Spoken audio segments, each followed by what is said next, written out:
الحمد لله نحمده ونستعينه ونستغفره ونؤمن به ونتوكل عليه ونعوذ بالله من شرور أنفسنا ومن سيئات أعمالنا من يهده الله فلا مضل له ومن يضلله فلا هادي له ونشهد أن لا إله إلا الله وحده لا شريك له في الخلق والأمر ونشهد أن سيدنا وسندنا وشفيعنا وحبيبنا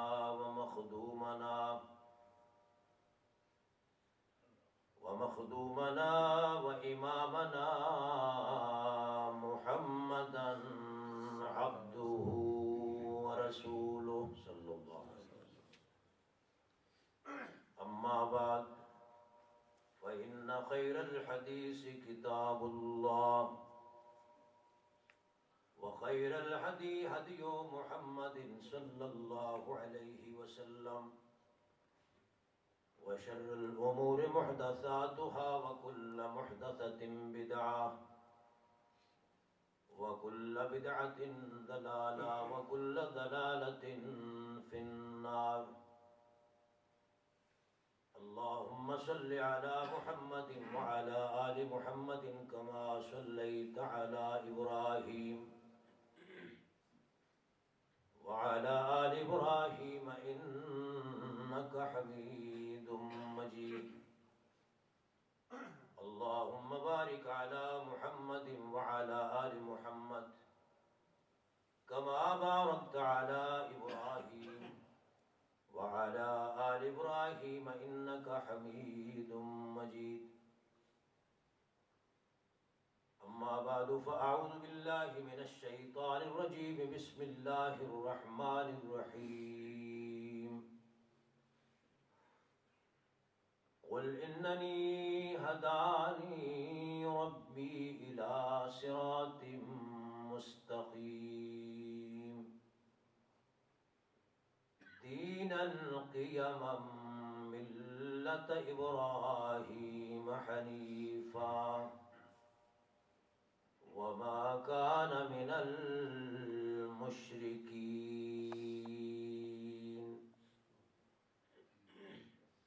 قل إن صلاتي ونسكي ومحياي ومماتي لله رب العالمين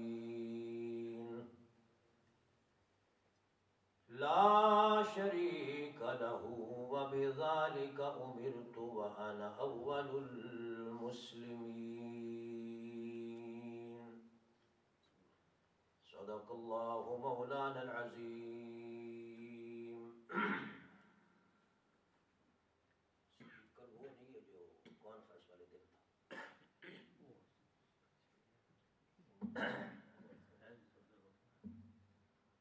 اگر اس کو ہٹا لیں وہ رکھ دیں. اس میں ایک آواز ہے خاص کر کے وہ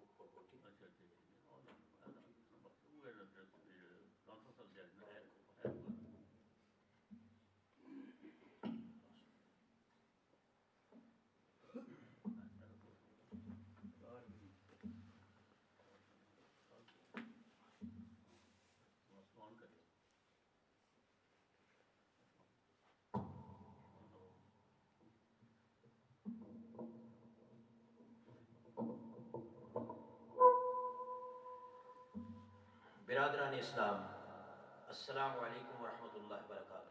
حمد و ثنا خاص ہے خلاق عالم اللہ سبحانہ و تعالی کے لیے، جو اکیلا ہی اس ساری کائنات کا خالق ہے، مالک ہے، صمد ہے، بے نیاز ہے، فعال لما یرید ہے، جو چاہے سو کرنے پہ قادر ہے.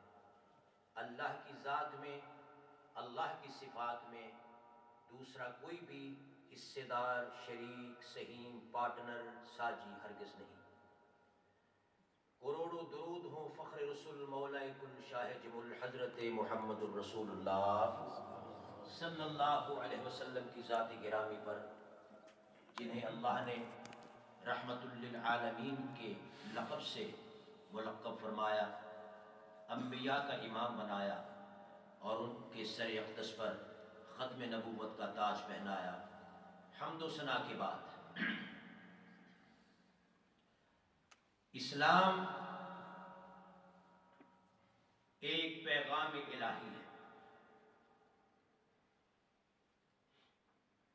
اس پیغام کی حامل رسول رحمت، رسول محتشم، سید ولد آدم جناب محمد الرسول اللہ صلی اللہ علیہ وسلم کی امت مسلمہ ہے۔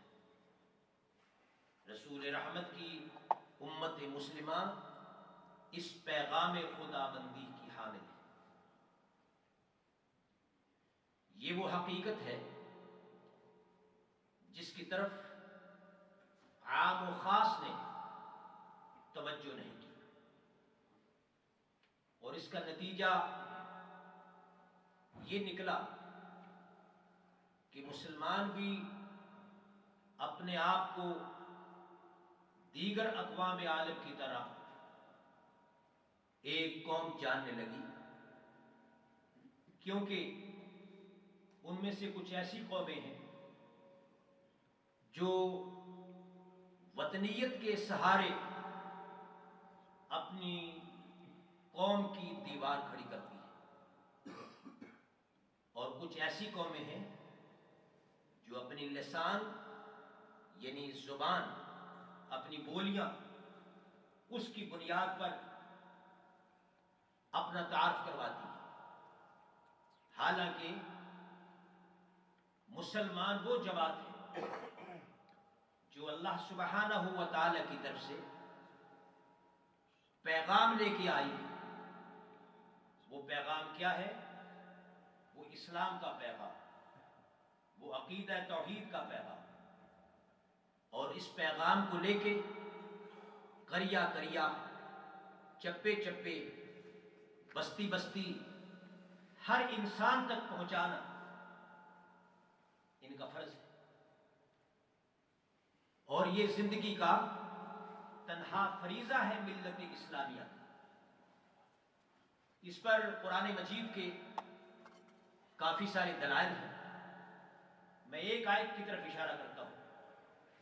ارشاد باری تعالی ہے، کنتم خیر امت اخرجت للناس، تم بھلی امت ہو، تم بہترین امت ہو، تم اپنے لیے نہیں بلکہ لوگوں کو گائیڈ کرنے کے لیے تمہارا وجود دنیا میں بھیجا گیا ہے، تم لوگوں کے امام ہو۔ اس امت مسلمہ کی ڈیوٹی ہے کہ اسلام کی عقیدہ توحید کی دعوت آگے دے۔ وہ دعوت کس کی ہے؟ وہ کسی امتی کی طرف نہیں بلکہ اسلام کی دعوت، عقیدہ توحید کی دعوت۔ عقیدہ توحید کیا ہے؟ کس چیز کی دعوت؟ توحید وہ آب حیات ہے، عقیدہ توحید وہ آب حیات ہے جس کو پی کر انسان ابدی حاصل کر سکتا ہے، حیات ابدی حاصل کر سکتا ہے۔ عقیدہ توحید وہ سمندر ہے جس میں غوطہ لگانے سے انسان پاک اور صاف ہو جاتا ہے۔ عقیدہ توحید وہ دولت ہے جس نے عرب کی تھوڑی سی جماعت کو ہزارہا مشرکوں پر غالب کر دیا، اور وہ جماعت عروج کو پہنچی، اللہ نے انہیں عزتوں سے نوازا۔ عقیدہ توحید کیا چیز ہے؟ سید ولد آدم حضرت محمد رسول اللہ، محبت سے کہیے صلی اللہ علیہ وسلم نے انسانوں کو توحید کا درس دیا کہ لوگوں، عقیدہ توحید سے ہی انسان انسانیت کا مرتبہ پہچان سکتا ہے، اور اگر ایک انسان عقیدہ توحید کو نہ پہچانے، نہ سمجھے، تو وہ انسانیت کے درجے سے گر کر انسان گمراہی کے کھڈے میں گر جائے گا، کار مذلت میں گر جائے گا۔ سورج، چاند، ستارے، سیارے، آگ، ہوا، پانی، تمام وہ اشیاء، چیزیں جو لوگوں کے، مشرکین کے ہاں آقا کے منصب پہ فائز ہوتی ہیں، یہی چیزیں پھر موحد کی غلام بن جایا کرتی ہیں۔ کیوں؟ کہ لوگوں نے پانی کی پوجا کی، آگ کی پرستش کی، لیکن موحد، اہل توحید کی یہی چیزیں غلام بن جاتی ہیں، خادم بن جاتی ہیں۔ میرے بہت پیارے بھائیوں، یاد رکھو، عقیدہ توحید 1,24,000 انبیاء کا ورثہ ہے، اور اس ورثہ کی حفاظت آئندہ آنے والی نسلوں پر ہے۔ صرف حفاظت نہیں، بلکہ اپنا پڑوسی، اپنا محلہ، اپنی بستی، اپنا شہر، پھر پوری دنیا میں یہ میسج اور پیغام لے کے ملت اسلامیہ کا ہر فرد، اس کی یہ اللہ نے ڈیوٹی لگائی ہے۔ اللہ تعالیٰ ہمیں یہ توفیق عطا فرمائے۔ عقیدہ توحید ہی آسمانی کتابوں کی تعلیم ہے۔ حضرت نوح علیہ السلام سے لے کے سید ولد آدم حضرت محمد رسول اللہ صلی اللہ علیہ وسلم تک تمام انبیاء کرام علیہ السلام سے خلاق عالم نے یہی مسئلہ سنوایا، یہی خبر آگے پہنچائی۔ وقت نہیں، میں موضوع کو طول نہیں دے سکتا، میں صرف اشارہ کرتا ہوں۔ اللہ توفیق دے، آپ سورہ ہود کا مطالعہ فرمائیں اور پھر سورہ یوسف کا مطالعہ فرمائیں۔ اس میں آپ کو سب انبیاء کرام علیہ السلام کی تقریریں مل جائیں گی، جو ہر نبی اپنی اپنی قوم کی طرف، اپنی اپنی بستی کی طرف لوگوں کو یہی واعظ کرتے آئے۔ اللہ ہمیں توفیق عطا فرمائے۔ میرے بہت پیارے مسلمانوں، یہ جو ذی الحج کا مہینہ جس کی آمد ہے، اور اس ذی الحج کے مہینہ میں اسلام کا بہت بڑا فریضہ حج جو لاکھوں مسلمان ادا کرتے ہیں، اگر آپ غور فرمائیں تو اس کے اندر بھی خلاق عالم نے اپنی توحید، اللہ کی وحدانیت، اللہ کی صفات، اللہ ہی کا ذکر، اسی ہی کی خشیت، اسی کے سامنے رونا، دستے سوال دراز کرنا، یہ فریضہ حج سے بھی ہمیں یہی چیز معلوم ہوتی ہے۔ ذی الحج کا مہینہ، سید ولد آدم جناب محمد رسول اللہ صلی اللہ علیہ وسلم جب اس مہینے کی عظمت، فضیلت رسول رحمت نے بیان فرمائی، تو قربان جائے ان قیمتی الفاظ پر، ان در نایاب موتیوں پر جو زبان نبوت سے وہ الفاظ نکلے۔ اور عقیدہ توحید ذی الحج کی فضیلت بیان کرتے ہوئے بھی رسول رحمت نے اسی عقیدے کی تاکید فرمائی۔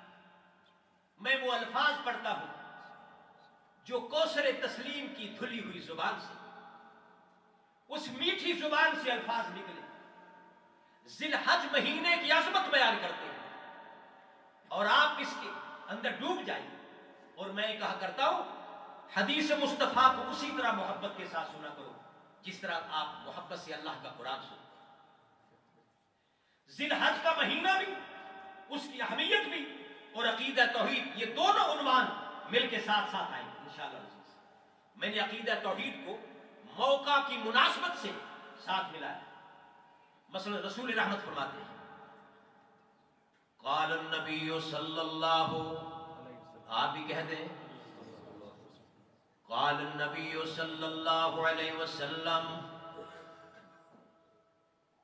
ما من ایام افضل عند اللہ. سبحان اللہ. یہ الفاظ ہیں کوثر تسلیم سے دھلی ہوئی زبان سے نکل کے رسول رحمت کی پیاری زبان پہ الفاظ آئے. اور پھر قرآن پاک کی طرف جاؤ. قرآن کہتا ہے کہ میرا محبوب نبی اپنی مرضی سے نہیں بولتا. ما ينطق عن الهوى ان هو الا وحی یوحی. میرا میٹھا محمد صرف اپنی پیاری زبان سے وہی موتی نکالتا ہے جن باتوں کی اللہ انہیں بذریعہ وحی حکم فرماتے ہیں، ارشاد فرماتے ہیں.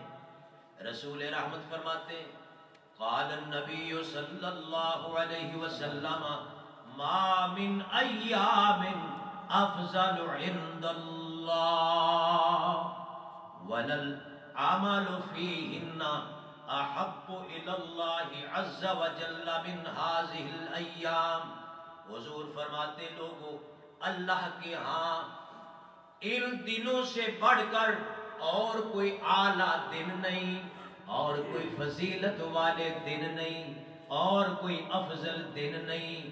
وَلَلْعَمَلُ فِيهِنَّ، اور ان دنوں میں کیا ہوا عمل احب الی اللہ، اللہ کے ہاں ان دنوں کا کیا ہوا عمل اور اس سے بڑھ کے کوئی محبوب نہیں.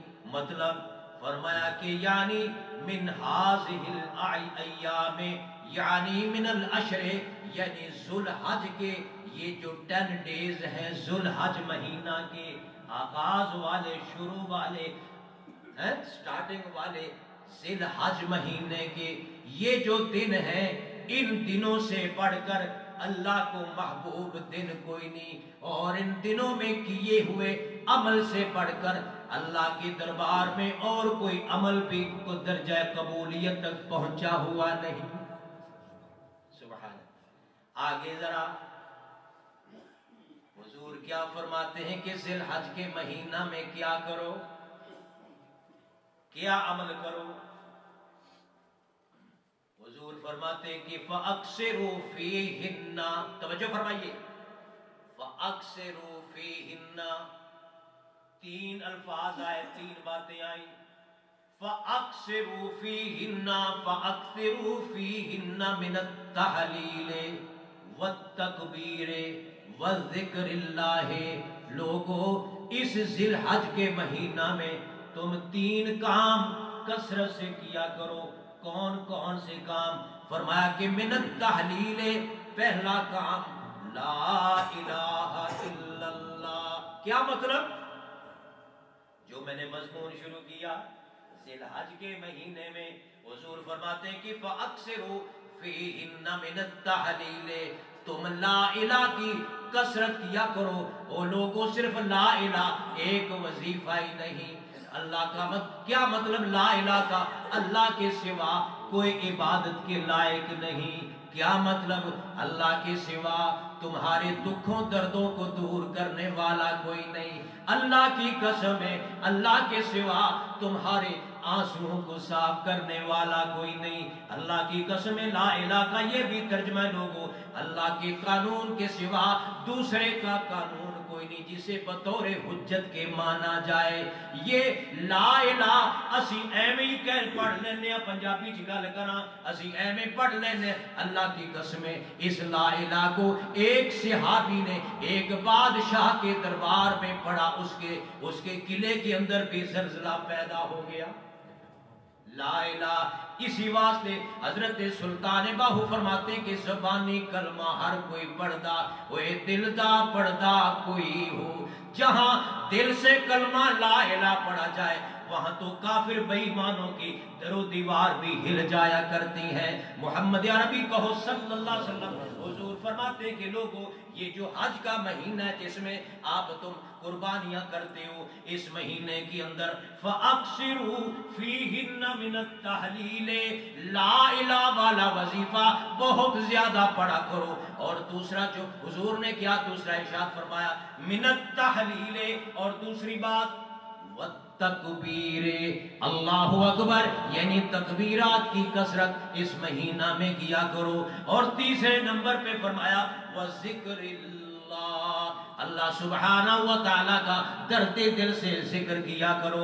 اب ذکر کی بات آئی، جب میں دوسری حدیث پاک کا مطالعہ کیا تو حدیث پاک کے اندر افضل الذکر لا الہ الا اللہ، حضور نے تین باتیں فرمائی، فرمایا کہ فَأَكْثِرُوا فِيهِنَّ مِنَ التَّحْلِيلِ لا الہ، کثرت سے پڑھا کرو ذی الحج کے مہینہ میں، والتکبیر، اور اللہ اکبر، تکبیرات بھی کہا کرو۔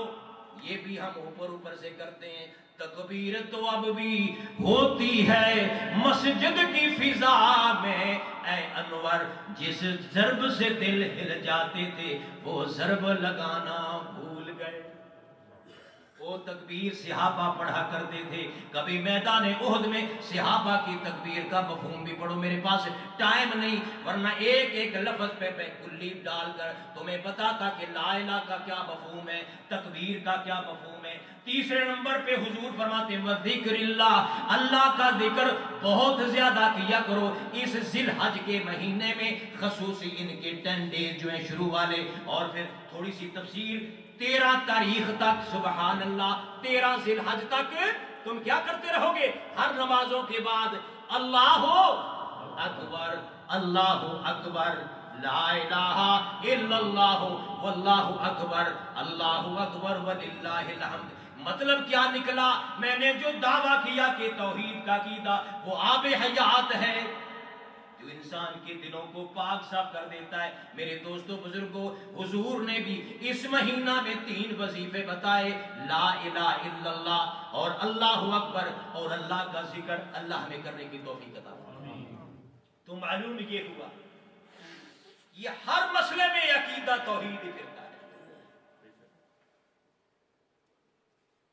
نماز کا فلسفہ عقیدہ توحید، روزے کا فلسفہ عقیدہ توحید، زکوٰۃ کا فلسفہ عقیدہ توحید، حج کا فلسفہ عقیدہ توحید۔ حج کیا ہے؟ حج کے کتنے مناسک ہیں؟ حج کے 12 مناسک ہیں۔ جمعے میں آپ بولنا نہیں ہے، دل میں سوچتے رہیے، حج کے 12 مناسک ہیں۔ ان 12 مناسک میں سے 4 اس کے پلرز ہیں، 4 ستون ہیں، 4 اس کے ارکان ہیں، 4 اس کے پارٹس ہیں۔ وہ کون ہے پلرز، ستون؟ احرام، طواف، صفا مروہ کی سعی، وقوف عرفات۔ یہ 4 کیا ہے؟ یہ پلرز ہیں، پلرز، ستون، ارکان، یہ مطلب ہے فرائض جن کے بغیر حج نہیں۔ اور 8 باقی اس کے مناسک ہیں۔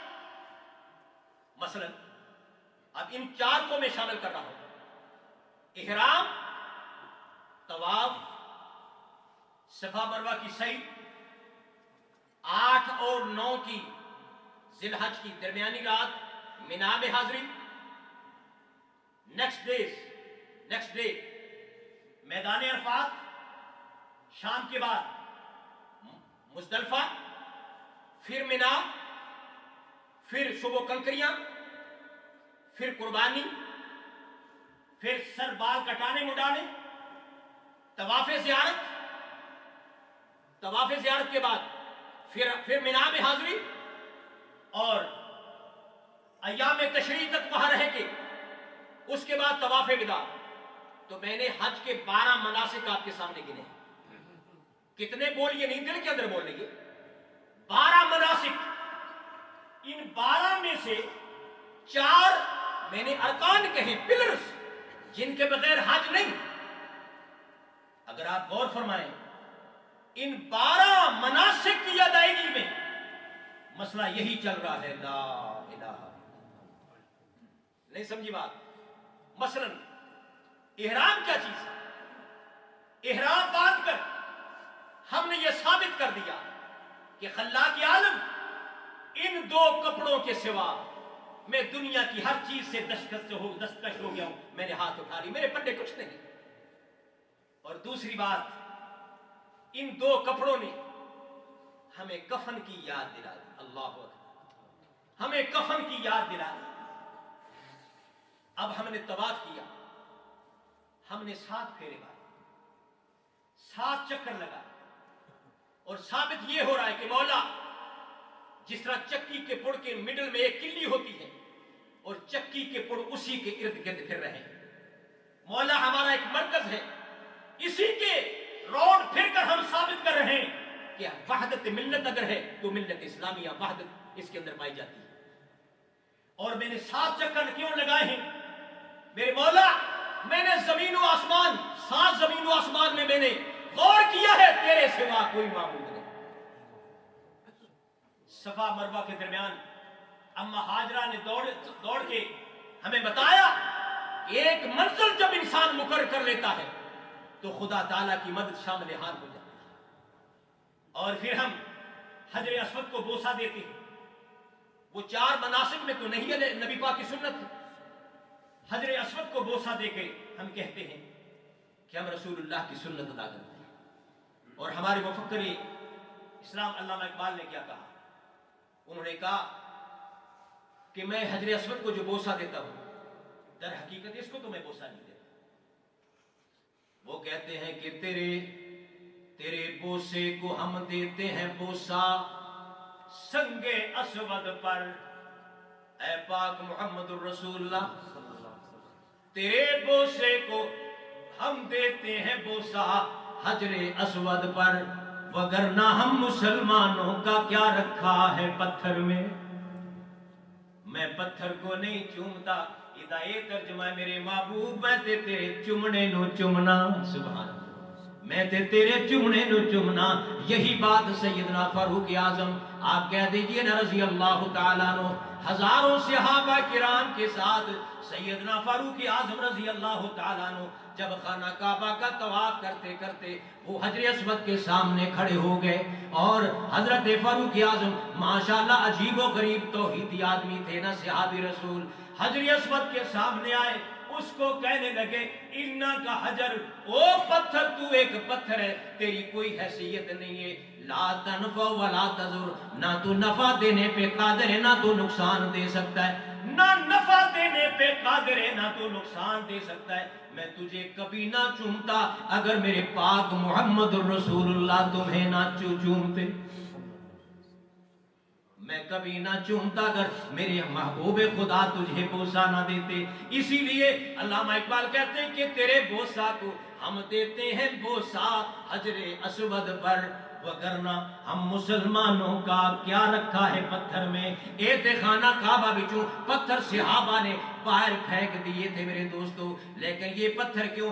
اللہ کے پیارے پیغمبر میٹھے حضور جناب محمد رسول اللہ فرماتے ہیں اللہ تعالیٰ نے اس کو اپنے دائیں ہاتھ سے تشبیہ دے کے فرما دیا، لوگوں جو اس کو بوسہ دیتا ہے اس کا مطلب ہے انسان کی نیچر ہے کہ وہ محسوس شکل میں کوئی چیز چاہتا ہے، اس کو بوسہ دے کے میرے ساتھ تجدید عہد کرتا ہے، میرے مولا میں تیرے قانون کی پابندی کروں گا، میں ریسپیکٹ کروں گا۔ 12 مناسک کا مطالعہ کرتے جائیے، فقط اللہ کی توحید کا نقطہ ہمیں ملتا جائے گا۔ میدان حشر کی تصویر کون سی ہے؟ میدان عرفات کی حاضری، یہ تصویر ہے، تمثیل ہے میدان حشر کی۔ کنکریاں کیا ہے؟ کنکریاں کیا ہے؟ کنکریوں کا مطلب ہے میرے مولا آج میں شیطان کو کنکریاں مار کے بتا رہا ہوں، جو تیرے نبی کا دشمن ہے، تیرا دشمن ہے، تیری توحید کا دشمن ہے، تیرے اسلام کا دشمن ہے، میرے مولا اس کے ساتھ میرا سلو والا معاملہ کبھی نہیں ہوگا، اس کے ساتھ میرا ہمیشہ جنگ والا معاملہ رہے گا۔ یہ کنکریوں کا مطلب تو حج کے 12 مناسک ہمیں اللہ کی توحید کا سبق دیتے، لیکن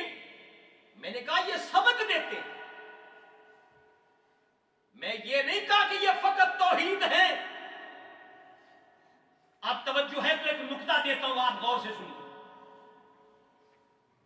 احرام توحید کا نام ہے؟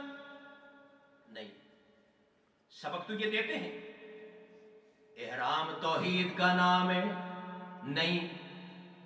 طواف توحید کا نام ہے؟ نہیں۔ صفا مروہ کی صحیح توحید ہے؟ نہیں۔ مینا میں قیام توحید ہے؟ نہیں۔ میدان عرفات کی حاضری توحید ہے؟ نہیں۔ کنکریاں مارنا توحید؟ نہیں۔ احرام باندھنا توحید؟ نہیں۔ اچھا جی، طواف زیارت بھی توحید؟ نہیں۔ طواف وداع بھی توحید؟ نہیں۔ سبق تو یہ دیتے سارے مناسک، پھر توحید ہے کیا؟ یہ جو ہر مسئلہ توحید پہ آ کے ختم ہوتا ہے، توحید ہے کیا؟ حضرت نوح سے لے کے سید ولد آدم جناب محمد رسول اللہ تک توحید سکھلوائی، بتائی، پیغام پہنچایا ہے کیا؟ تو میرے بہت پیارے بھائیوں، توحید کسی مثبت چیز کا نام نہیں ہے۔ توجہ ہے؟ توحید کسی مثبت چیز کا نام نہیں ہے۔ توحید صرف سجدے کا نام بھی نہیں ہے۔ پھر توحید کس کو کہتے ہیں؟ اب سمجھیے اور سمجھ کے اس کو پلے میں باندھیے، یاد کریے۔ توحید نام ہے میرے دوستو، اللہ کو سجدہ کرنے کا نام۔ ابھی بھی معنی کھل کے سامنے نہیں آیا۔ اللہ کو سجدہ کرنے کا نام۔ اور اگلا جملہ سنو، توحید کیا ہے؟ توحید یہ ہے کہ اللہ کو سجدہ کیا جائے اور اللہ کے سوا کسی کے سامنے نہ کرنے کا نام توحید ہے۔ سمجھائی بات؟ کسی کے سامنے سجدہ نہ کرنے کا نام توحید ہے، فقط کرنے کا نام نہیں، اللہ کے سوا کسی اور سے نہ مانگنے کا نام توحید ہے۔ اسی لیے کسی نے اس کو ایک ربائی میں بند کیا، بڑی خوبصورت بات کی۔ کسی نے کہا کہ میری آنکھوں کو نور، ایمان ہے توحید، میری آنکھوں کو نور ملے نہ ملے، میرے دل کو سرور ملے نہ ملے، مگر اتنا غرور ضرور ملے کہ جھکاؤں نہ لوہے جبیں نہ کہیں۔ یہ ہے توحید، سجدہ اللہ کو ہی کرنا اور اللہ کے سوا کسی کو سجدہ نہ کرنے کا نام توحید ہے میرے دوستو۔ اللہ سے ہی مانگنا اور اللہ کے سوا کسی اور سے نہ مانگنے کا نام توحید ہے۔ اللہ سے بھی مانگنا، کسی اور سے بھی مانگنا، یہ توحید نہیں میرے بہت پیارے مسلمانوں۔ فقط اللہ ہی سے مانگنا اور اللہ کے سوا کسی اور سے نہ مانگنے کا نام توحید ہے۔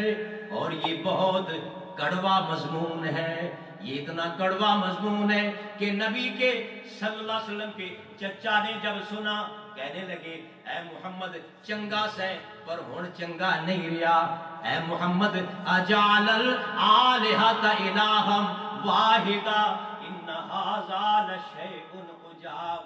اے محمد تیری عقل کو کیا ہوا؟ ہمیں صحت بھی چاہیے، ہمیں بچے بھی چاہیے، ہمیں روزی بھی چاہیے، ہمیں کاروبار بھی چاہیے، ہمیں دولت بھی چاہیے، ہمیں سرمایہ بھی چاہیے۔ ایک خدا یہ سارے کام کیسے کر سکتا ہے؟ تو اتنے الہوں کو، پلنٹی خداؤں کو ایک میں چینج کرنے کے لیے تیار ہو گیا ہے۔ ان کی بولی کو قرآن پاک نے نقل کیا، وہ کہنے لگے اجعل الآلہۃ الہا واحدا ان ھذا لشیء عجاب، اے محمد یہ ہمیں تعجب انگیز بات لگتی ہے۔ فرمایا کہ میٹھے، اے میرے میٹھے پاک محمد رسول اللہ، اعلان کر دے میرا اللہ کون ہے؟ قل هو اللہ احد اللہ الصمد لم یلد ولم یولد ولم یکن لہ کفوا احد۔ تم کہتے ہو یہ سارے خدا مل کر کرتے ہیں، آؤ جو میرا خدا اس کی کیا توصیف حمد و ثنا ہے۔ فرمایا کہ میرا وہ خدا ہے اذا اراد شیئا ان یقول لہ کن فیکون، وہ جب کسی چیز کو کہتا ہے ہو جا تو وہ ہو جایا کرتی، اسے اسباب و وسائل کی ضرورت نہیں۔ اللہ اکبر کبیرہ والحمدللہ کثیرہ۔ میری گھڑی پہ 2-3 منٹ باقی ہیں، مضمون جہاں سے میں شروع کیا وہیں پہ ہوں۔ تو آج میں نے آپ کو توحید کا مفہوم سمجھایا ہے، اسے یاد رکھیں، اور توحید کا معنی آپ کے سامنے پیش کیا، اور حج کے 12 مناسک وہ عقیدہ توحید کی یاد کے لیے بہترین دلائل ہے میرے دوست، اس کو یاد رکھیں۔ سرکار دو عالم سید ولد اعظم حضرت محمد رسول اللہ، اب پوری مسجد گونج جائے صلی اللہ علیہ وسلم۔ فرمایا میرے میٹھے محبوب، کوئی لمبی چوڑی تقریر نہیں کرنی، میری توحید سناتے ہوئے دلائل تمہیں میں بتاتا ہوں، آپ ان کے سامنے یہ دلائل رکھیں، اپنی طرف سے کچھ نہ کہے میرے حبیب، ان کے سامنے دلائل رکھیں، اور یہ فطرتی دلائل ہے۔ مثلا ایک دلیل، آپ بھی سارے توجہ فرماؤ، میرے بہت قابل احترام مسلمان بھائی ہیں، آپ پیارے دوست ہیں، مجھے آپ بہت پیارے لگتے ہیں، مجھے آپ سے بہت محبت ہے، میں محبت کا پیغام آپ کو دینے آیا ہوں، میں نفرت پھیلانے نہیں آتا، میں مسلمانوں کو جوڑنے کے لیے کوشش کرتا ہوں ہمیشہ۔ فرمایا میرے میٹھے محمد سب کو صلی اللہ علیہ وسلم، آپ ان کے سامنے دلائل رکھیں۔ مثلا ایک مقام پہ فرمایا کہ قل رأيتم إن جعل الله عليكم الليل سرمدا إلى يوم القيامة من إله غير الله يأتيكم بضياء أفلا تسمعون۔ قل رأيتم إن جعل الله عليكم النهار سرمدا إلى يوم القيامة من إله غير الله يأتيكم بليل تسكنون فيه أفلا تبصرون۔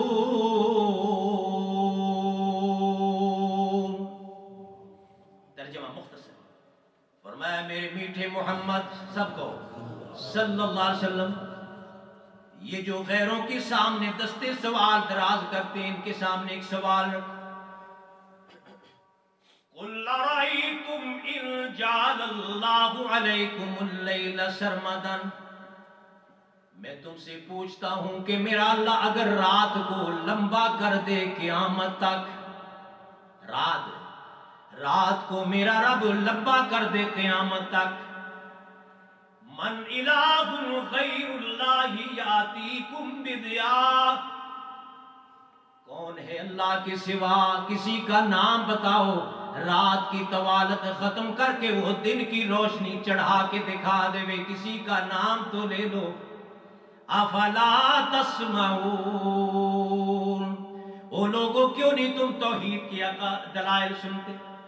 پھر فرمایا قل رأيتم إن جعل الله عليكم النهار سرمدا، اگر میرا اللہ دن کو لمبا کر دے، دن کو لمبا کر دے قیامت تک، دن کو لمبا کر دے قیامت تک، من الہ غیر اللہ یاتیکم بلیل، مجھے بتاؤ کون ہے کوئی ایسا جو دن کی طوالت کو ختم کر دے، رات چڑھا کے دکھا دے، جس رات کے اندر لتسکنو تم سکون اختیار کرتے ہو، لعلکم تبصرون۔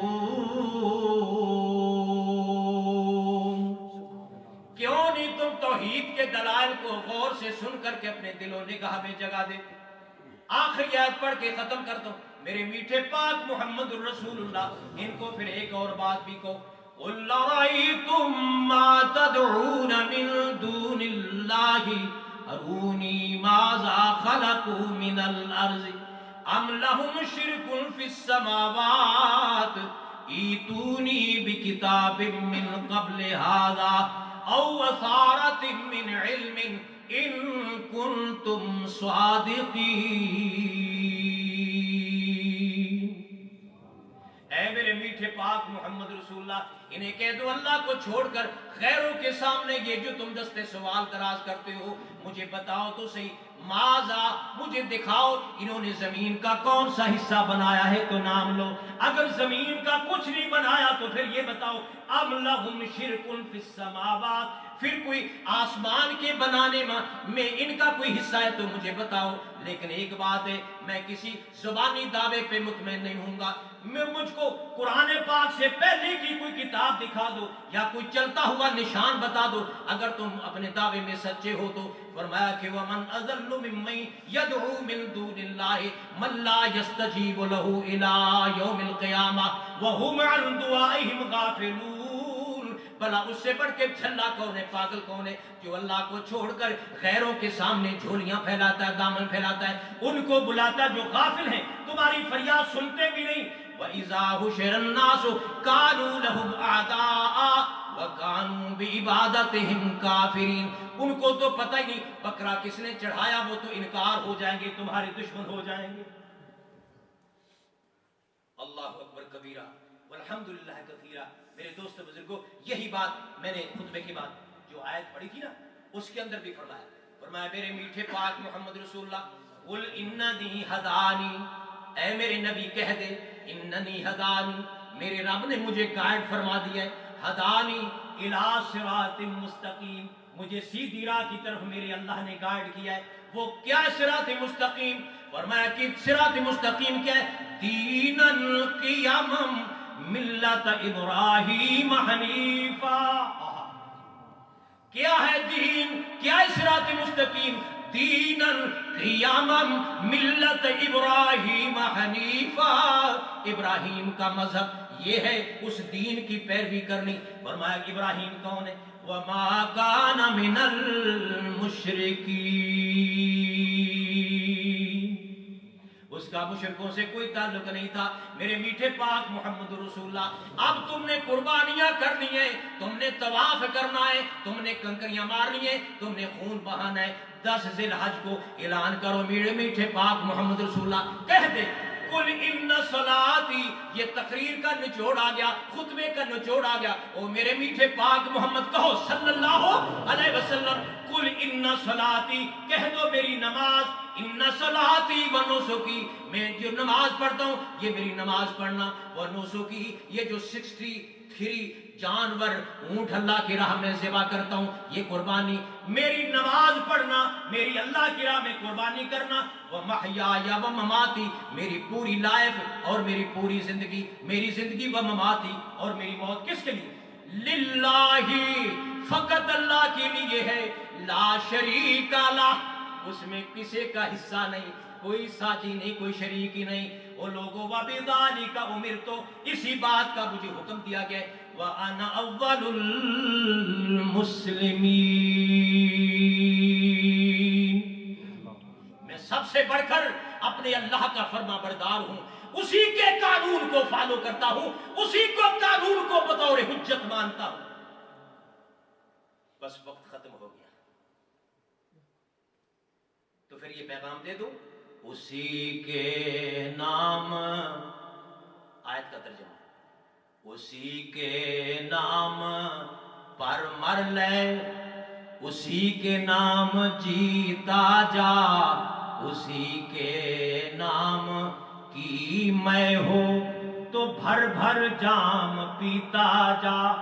رہے توحید میں گر ہوں سمندر شرک کے حائل لگا دے جست موجوں میں تو طوفان سے نہ مٹتا جا. وہ لوگوں وہی خالق وہی مالک وہی مختار ہے سب کا، وہی ایک غوث اعظم ہے، یہی للکار دیتا جا۔ او جو جلتے ہیں تو جلنے دو، جو ہے توحید کے دشمن، ندا وحدت کی قرآن سے گلی کوچوں میں دیتا جا۔ وآخر دعوانا ان الحمدللہ الحمدللہ وکفا وسلام علی عبادہ الذین اصطفیٰ۔ اللہم صلی علی محمد وعلی آل محمد کما صلیت علی ابراہیم وعلی آل ابراہیم انک حمید مجید۔ اللہم بارک علی محمد وعلی آل محمد کما بارکت علی ابراہیم وعلی آل ابراہیم انک حمید مجید۔ ربنا ظلمنا انفسنا وان لم تغفر لنا وترحمنا لنکونن من الخاسرین۔ ربنا لا تزغ قلوبنا بعد إذ هديتنا وهب لنا من لدنك رحمة إنك أنت الوهاب۔ اللهم أعز الإسلام والمسلمين آمين۔ اللهم انصر من نصر دين محمد ثم اجعلنا منهم۔ اللهم اخذل من خذل دين محمد، اللهم اخذل من أعرض عن دين محمد ولا تجعلنا منهم۔ سبحان ربك رب العزة عما يصفون وسلام على المرسلين والحمد لله رب العالمين۔